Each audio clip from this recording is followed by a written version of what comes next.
حضرت خفاف بن ایما کی صاحبزادی بیوہ ہو کے آ گئی، بچے ساتھ تھے، سر راہ جناب عمر سے ملی اور مل کے کہنے لگی حضور میں اس صحابی کی بیٹی ہوں جنہوں نے احد والے دن اپنے بیٹے کے ساتھ مل کے محاصرہ کیا تھا، بچے میرے یتیم ہو گئے ہیں، میں بیوہ ہوں۔ حضرت فاروق اعظم رضی اللہ تعالیٰ عنہ نے فہرست نہیں مانگی، خرچے کی ڈیٹیل نہیں مانگی، تم آنا فلانے سے ملنا، پرسوں 9 بجے آ جانا دفتر، یہ کوئی بات نہیں کی۔ حضرت عمر غور سے کھڑے، اس بیٹی کی بات سنی، چھم چھم سیدنا فاروق کی آنکھوں سے آنسو گرے، دوڑ کے گھر گئے، ایک اونٹ نکالا، وہاں سے مال غنیمت کا مال کے بھر کے 2 بوریاں، اور بوریوں میں کیا تھا؟ چاندی بھی تھی، نقدی پیسے بھی تھے، کچھ ضرورت کا سامان بھی تھا، غلہ بھی تھا، 2 بوریاں بھر کے اونٹ پہ رکھ کے خود لگام اس بیٹی کے ہاتھ میں تھما کے کا پتر سامان بھی تیرا ہے، اونٹ بھی تیرا ہے، اور یہ نہ سمجھنا یہی کچھ تجھے دیا ہے، جب یہ ختم ہوگا تو رب تیرے لیے اور بندوبست فرمائے گا۔ کیا مانا کہ ڈیوٹیاں لگا دی گئی ہیں، ہمیں پتہ ہے یہ سامان کب تک ختم ہو جائے گا، پیسے کب تک ختم ہو جائیں گے، تیرے لیے میں نے نئے حکم بھی جاری کر دیے ہیں۔ ایک شخص نے کہا حضور ایک بیوہ کو آپ نے کچھ زیادہ ہی نہیں دے دیا؟ یہاں لوگ سیاسی تقسیم نہیں کرتے، تھوڑا کام والے کو دے دو، تھوڑا چوکیدار کو دے دو، تھوڑا گلی محلے میں دے دو، تھوڑا رشتہ داروں میں دے دو، سب ہمارے احسان کے نیچے رہیں گے۔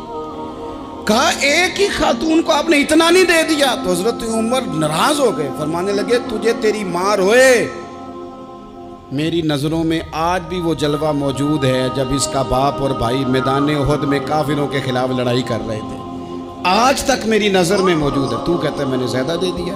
اولاد کسے نہیں پیاری ہوتی؟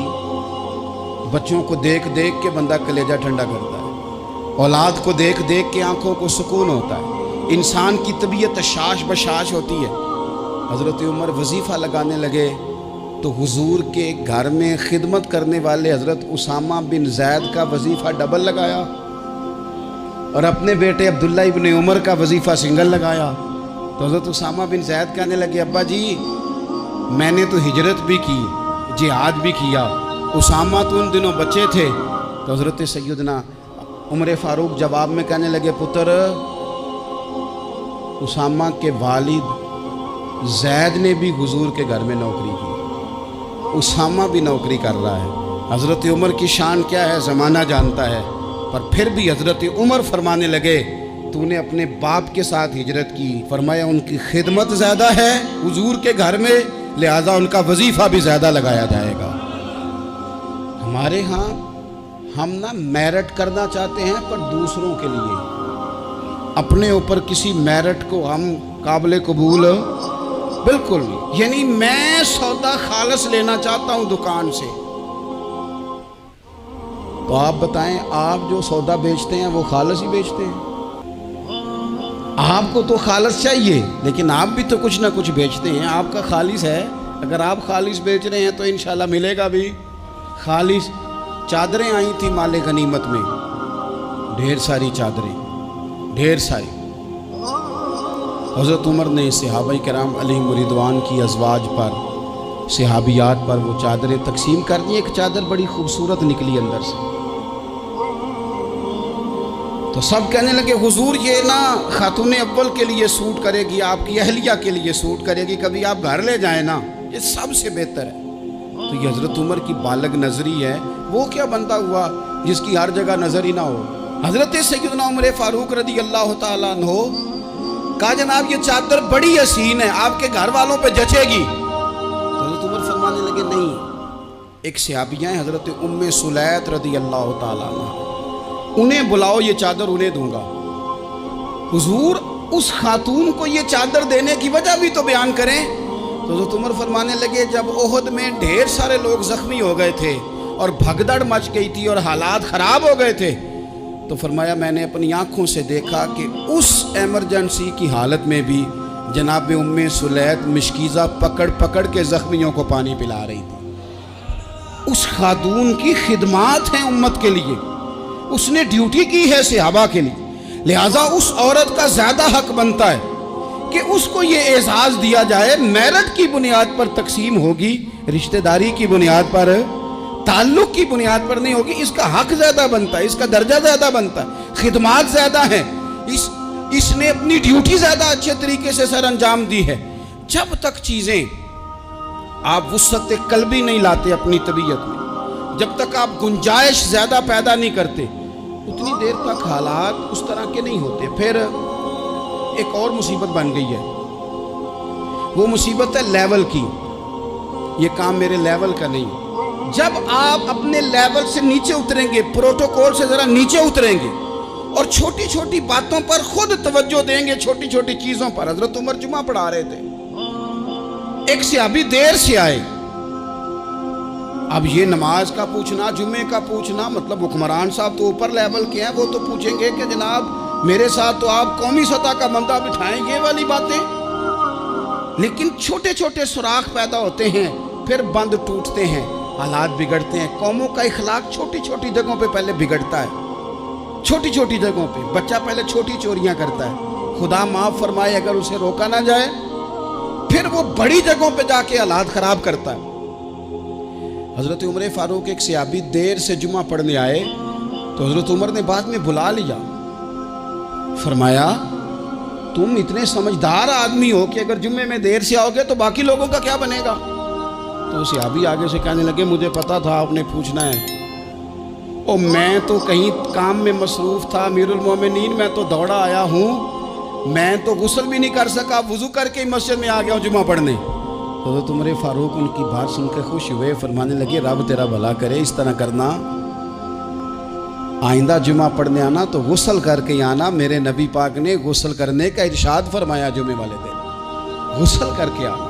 ان باتوں کا بھی یعنی حکومت کے قومی معاملات اور عالمی نقطہ نظر بھی ان کے ذہن میں ہے، اور یہاں تک جو باریک چیزیں یعنی حضرت عمر فاروق گزر رہے تھے تو کسی باغ کے کونے میں کھڑے ہو کے کچھ بچے چھوٹے چھوٹے بچے وہ کھجوریں اکٹھی کر رہے تھے. تو حضرت عمر نے کہا کس کے باغ میں لگے ہوئے ہو؟ سب بچے دوڑ گئے. تو حضرت سنان بن سلمہ فرماتے میں بھی چھوٹا تھا، میں کھڑا ہو گیا تو میں نے کہا حضور ہم نے توڑ کے نہیں کھجوریں کھائیں، گری ہوئی کھائی ہیں، اور آپ کو پتہ ہے جو رستے میں گر جائیں وہ اٹھانی ناجائز نہیں ہوتی، تو حضور یہ گری ہوئی کھجوریں کھائی ہیں. تو کہتے ہیں حضرت عمر فاروق بچے کی بات سن کے کہنے لگے رب تیرا بھلا کرے، تو نے صحیح بات کی طرف میری توجہ کرا دی ہے، اللہ تیرا بھلا کرے. اور پھر حضرت عمر رضی اللہ تعالیٰ عنہ اس چھوٹے سے بچے کے پاس کھڑے ہو گئے. کون؟ کس کے پاس ہو؟ نہیں خواب تو نہیں دیکھ رہے میں اور آپ، حکمران وقت 22 لاکھ مربع میل کا حکمران بچے کے پاس کھڑے ہو گئے، چھوٹے بچے کے پاس. دکان پہ غریب آدمی چڑھ آئے نا، دکاندار صاحب اللہ ماشاءاللہ ان کا مزاج خراب ہو جاتا ہے. اور تیسری چیز کہنا وہ والی دکھاؤ تو کہتے لینیاں تے لے تو جا، اور اگر تگڑا بندہ آ جائے تو کہتے ہیں جناب آپ اس طرح کریں نشاندہی کر دے، میں انشاءاللہ خرید کے لا کے پیش کر دوں گا. مزاج بدل جاتا ہے. غریبوں کے پاس، چھوٹوں کے پاس، عام آدمی کے پاس آپ جائیں. ہمارے حکمرانوں کا غریب آدمی سے گیپ بہت زیادہ ہے، پیروں کا غریب آدمی سے گیپ بہت زیادہ ہے، بڑے علماء کا عام آدمی سے گیپ زیادہ ہے، تاجروں کا عام آدمی سے گیپ زیادہ ہے، شیشے کے بڑے بڑے محلات میں سوسائٹیوں میں بسنے والوں کا غریبوں سے گیپ زیادہ ہے. اس لیے امیر غریب کی تفریق بڑھ گئی ہے، حالات اور طرح کے ہو گئے. بعض غربا امیروں سے نفرت کرنے لگ گئے. ہماری شادی بیاہ تقریبات افطاریاں ان میں ہم اپنے لیول کے لوگ بلاتے ہیں جن سے ہمیں کاروباری ضروریات وابستہ ہوتی ہیں. ہم نے اس طرح کا ماحول بنایا، اس کا نقصان یہ ہوا ہے کہ معاشرے میں کئی قسم کی سوچیں پنپنے لگی ہیں، وسوسے غالب آنے لگے. بعضوں کا تنگ آمد بجنگ آمد، جب غریبوں کے بچے زیادہ تنگ آتے ہیں پھر ہتھیار اٹھاتے ہیں، پھر قلم چھوڑ دیتے ہیں. سوچنے کی ضرورت ہے ملک میں کہ برائی جنم لیتی کہاں سے ہے. یہاں تک اتر کے حضرت عمر فاروق ان لوگوں سے پیار کرتے. اب وہ بچے نے بات سنا دی حضرت سنان بن سلمہ نے، تو جناب عمر فاروق سے بچے نے فٹافٹ ایک اور فرمائش بھی کر دی. کہنے لگا حضور میں نے کھجوریں زیادہ جمع کر لی ہیں، وہ میرے دوست سارے بھاگ گئے ہیں آپ کو دیکھ کے، اب میں جب جاؤں گا نا تو کھجوریں میرے حصے کی ہیں. ہوں میں غریب بچہ، ماڑے گھر سے تعلق ہے، وہ میری کھجوریں چھین لیں گے. حضرت عمر کے ساتھ سپاہی بھی تھے، سارا کچھ بھی تھا۔ حضرت عمر نے بچے کا بازو پکڑا، فرمایا چل میں تجھے تیرے گھر چھوڑ کے آتا ہوں۔ حضرت عمر اس غریب کے دروازے پہ دستک دے کے کہا تیرا پتر تھا، پکڑ کے اس لیے لایا ہوں کوئی امیر زادہ اس غریب کے بچے کو تنگ نہ کر سکے، اللہ کوئی ایک بھیجنا۔ حضرت فاروق اعظم کا ماننے والا جو غریب کے بچے کا بازو تھامے اور اسے کہے کہ کوئی امیر زادہ اس پر ظلم نہیں کرے گا، کوئی اسے تھپڑ نہیں مارے گا، کوئی اس کے حصے کے نمبر نہیں لے گا، کوئی اس کی جگہ رشوت دے کے نوکری پہ نہیں بیٹھ جائے گا، کوئی اس کی جگہ پیسے دے کے آگے نہیں بڑھ جائے گا، کوئی آئے نا جو اشک شوئی کرے، جو آنسو پونچھے لوگوں کے۔ لیکن یہاں تو منزل انہیں ملی ہے جو شریک سفر نہ تھے۔ میرے عزیزو، اس نہج پر دین نے ہمیں اسباق پڑھائے، اس نہج پر۔ حضرت عمر چھوٹی چیزوں کا، مسجد نبوی شریف میں آپ نے دیکھا دو لوگ اونچی آواز میں بات کر رہے ہیں، تو حضرت عمر نے فرمایا انہیں بلا کے لاؤ۔ بلا کے لایا، فرمایا تمہیں پتہ نہیں یہ حضور کی مسجد ہے؟ لا ترفعوا اصواتکم فوق صوت النبی، اے پائے نظر ہوش میں آ، یہ کوہ نبی ہے، آنکھوں سے بھی چلنا یہاں بے ادبی ہے۔ پتہ نہیں وہاں سارے نعرے غلط ہیں، کسی کے مرد آباد کا نعرہ ہو تو وہ بھی غلط، اور کسی کے زندہ باد کا نعرہ ہو تو وہ بھی غلط۔ وہاں ایک کی نعرہ صرف اچھا لگتا ہے، وہ کیا ہے؟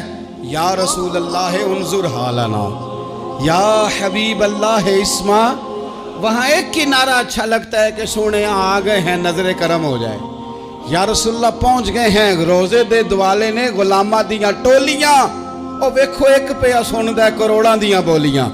وہاں یہی نعرہ اچھا لگتا ہے، لب واہ ہیں، آنکھیں بند ہیں، پھیلی ہیں جھولیاں، کتنی مزے کی بھیک تیرے پاک در کی ہے۔ اور قربان جاؤں اپنے امام پر، اس قلم پہ باری جس سے وہ لکھا کرتے تھے، کہنے لگے کعبے کا نام تک نہ لیا، طیبہ ہی کہا۔ پوچھا جو تھا کسی نے کہ عظیمت کدھر کی ہے، ان کے طفیل حج بھی خدا نے کرا دیے، ورنہ اصل مراد حاضری تو اس پاک در کی ہے۔ تو حضرت فاروق اعظم رضی اللہ تعالیٰ عنہ نے ان دو لوگوں کو بلایا اور بلا کر کے فرمانے لگے کہاں کے رہنے والے ہو، کہاں سے آئے ہو؟ انہوں نے کہا جی ہم طائف کے رہنے والے ہیں۔ فرمایا تمہیں پتہ نہیں یہ نبی پاک کا روزہ ہے، حضور کی مسجد ہے، یہاں آواز اونچی نہیں کرتے، تمہیں خبر نہیں؟ اور پھر حضرت عمر فرمانے لگے اگر تم مدینے کے رہنے والے ہوتے تو میں تمہیں کوڑے مارتا، میں تمہیں سزا دیتا، تمہیں پتہ نہیں کہ کس طرح کا مزاج اور ماحول ہونا چاہیے۔ تو حضرت فاروق اعظم رضی اللہ تعالیٰ عنہ کی جو خدمات ہیں، آپ تو بازاروں میں جب جاتے تھے نا تو فرماتے تھے ہمارے بازار میں صرف وہ بندہ آ کے کام کرے جو دین کا علم جانتا ہے، جسے تجارت کے اصول پتہ ہیں وہ آئے، دوسرے کو بیٹھنے نہیں دیتے تھے۔ اپنے مزاج کے لحاظ سے، اپنی طبیعت کے لحاظ سے مخلوق کے لیے دلوں میں نرمی رکھتے تھے، مزاج میں نرمی۔ ایک بات آپ نے کئی دفعہ سنی ہوگی، میرا بڑا دل کرتا ہے پھر سے اس کو دہراؤں، میں نے اسے سینکڑوں بار پڑھا ہے۔ جب طبیعت پوری بے چین ہوتی ہے اور اپنی ذمہ داریوں کا احساس کرنے کو دل کرتا ہے نا، تو پھر خیال آتا ہے کہ ہم بھی پڑھیں ذرا ان چیزوں کو، بار بار پڑھتا ہوں تاکہ احساس ذمہ داری پیدا ہو۔ آپ کے غلام اسلم فرماتے ہیں رات کو میں اور جناب عمر نکلے تھے تو ایک مکان میں ہم نے دیکھا کہ ایک عورت نے نا، اس کے بچے بار بار شور کر رہے ہیں اور وہ کچھ پکا رہی ہے، آواز آ رہی ہے۔ تو حضرت عمر نے دروازے پہ دستک دی، کون ہے دروازے پہ؟ کہا میں ایک غلام ہوں۔ حضرت عمر کہتے ہیں غلام ہوں، بہن کیا مسئلہ ہے، بچے کیوں رو رہے ہیں؟ تو بی بی کہنے لگی تمہیں کیوں بتاؤں، جاؤ نا اپنا کام کرو۔ حضرت عمر نے اصرار کیا تو تلخ لہجے میں، جس سے غصہ نہیں کر جاتے حکمران، councillor, chairman, M P M N A ناراض نہیں ہو جاتے، اس تلخ لہجے میں بی بی کہنے لگی دعا کرو اللہ میرے اور عمر کے درمیان قیامت میں فیصلہ کرے۔ کیسا حکمران ہے کہ اس کی حکومت میں میرے بچے بھوکے سوتے ہیں، یہ میں نے پانی میں روڑے ڈال کے چڑھائے ہیں، لیکن یہ پیٹ کی بھوک یہ بڑی ڈاڈھی ہوتی ہے، یہ نیند بھی نہیں آنے دیتی۔ خیال تھا رو دو کے سو جائیں گے پر سو بھی نہیں رہے۔ حضرت فاروق اعظم دوڑے گئے، گھر سے سامان اناج غلہ کندھے پہ رکھا۔ خادم کہتے ہیں میں نے کہا کہ مجھے دے دے، فرمانے لگے چل تو وعدہ کرنا قیامت میں بھی میرے بوجھ اٹھائے گا۔ کہ حضور نہیں، وہ تو میرے بس کی بات نہیں۔ فرمایا پھر مجھے کرنے دے۔ دوڑے آئے، اس خاتون کے دروازے پر لا کے وہ چیزیں رکھی۔ کہا بہن اگر تو پردہ کر لے تو یہ غلام نہ آج کھانا پکا دے تیرے بچوں۔ پھر وہ گھی چڑھا کے چینی ڈال کے کچھ سامان پکتا تھا وہ کھانا پکایا۔ غلام کہتے ہیں جب پھونکے مارتے تھے تو داڑھی سے دھواں نکلتا تھا، آگ جلاتے تھے دھواں نکلتا، پھر کھانا پکایا، پھر ان بچوں کو کھلایا۔ پھر حضرت عمر فاروق رضی اللہ تعالیٰ عنہ نا تھوڑے پیچھے بیٹھ گئے تو بچوں کے ساتھ اس طرح کی باتیں کرنے لگے کہ وہ ہنس پڑے۔ جناب اسلم کہتے ہیں بچے اس بیوہ کے ہنستے تھے، بچے ہنستے تھے اور عمر روتے تھے۔ جب وہ ہنستے تھے تو فاروق روتے تھے۔ پھر وہ بچے آہستہ آہستہ لیٹنے لگے، اور جب وہ سونے کی طرف بڑھنے لگے تو حضرت عمر کہنے لگے بہن میں جاؤں؟ کہنے لگی رب تیرا بھلا کرے، میرا کلیجہ پھٹ جاتا اگر میرے بچوں کو آج شام بھی روٹی نہ ملتی۔ تو سیدنا فاروق اعظم رضی اللہ تعالیٰ عنہ کہنے لگے پھر تو میرے لیے دعا کرے گی؟ کہنے لگی میں دعا کرتی ہوں اللہ عمر کی جگہ تیرے جیسا کو نیک آدمی بٹھا دے۔ تو حضرت عمر کہنے لگے ایک چھوٹی سی گزارش بھی مان لو گی؟ کا کیا؟ فرمانے لگے کوئی یہ میری خدمت اگر پسند آئی ہے تو عمر کو معاف نہیں کر دیتی؟ غلطی ہو گئی، اسے پتہ نہیں تھا۔ اپنے منہ سے کہنے لگے سیاںا بھی نہیں، باشعور بھی نہیں، اسے چاہیے تھا خلافت کی ذمہ داریاں نہ لیتا۔ لیکن حضرت صدیق نے کہا تو وہ مان گیا، لیکن بہن میں اسے جانتا ہوں، بزدل بڑا ہے، کمزور بڑا ہے، ضعیف بڑا ہے، اگر تو قیامت میں اس کی شکایت لگائے گی تو بڑا کمزور پڑ جائے گا، اس کے لیے مشکل ہو جائے گا۔ تو کہنے لگی اچھا اگر تو اتنی سفارش کرتا ہے تو جا، میں نے عمر کو معاف کیا۔ حضرت فاروق اعظم نے چہرے سے کپڑا ہٹایا تو بی بی کہنے لگی اوہو آپ عمر ہیں؟ آپ فرمانے لگے میں جو بھی ہوں تو وعدہ کر چکی ہے کہ تو نے عمر کو معاف کیا۔ پھر باہر نکلے اور اپنے خادم جناب اسلم سے کہنے لگے 2 بندے اور بلا اور انہیں گواہ بنا کہ میں نے اس غریب کے روتے بچے ہنسائے ہیں، تو جا کے ان کو بتا میں نے وہ ہنسائے ہیں، اس کے بھوکے بچوں کو میں نے روٹی کھلائی ہے، اور تو گواہ ہو جا کہ اس بی بی نے خود کہا ہے بغیر جبر کے، میری گزارش پہ کہا ہے کہ میں نے عمر کو معاف کیا۔ کیوں نہ ہم بھی اپنی اپنی ذمہ داریوں کا احساس کر لیں، کیوں نہ ہم بھی جہاں جہاں ہماری ڈیوٹی ہے ہم بھی وہاں غور کر لیں، کہیں ایسا تو نہیں کہ ہم بھی کمزور پڑ گئے ہیں، ذمہ داری تو لے لی ہے پر اب ہم ادا نہیں کر پا رہے، ورنہ وہاں سے معافی لے لے۔ اللہ تعالیٰ سیدنا فاروق اعظم کا فیضان عطا کرے۔ آخر دعوانا ان الحمد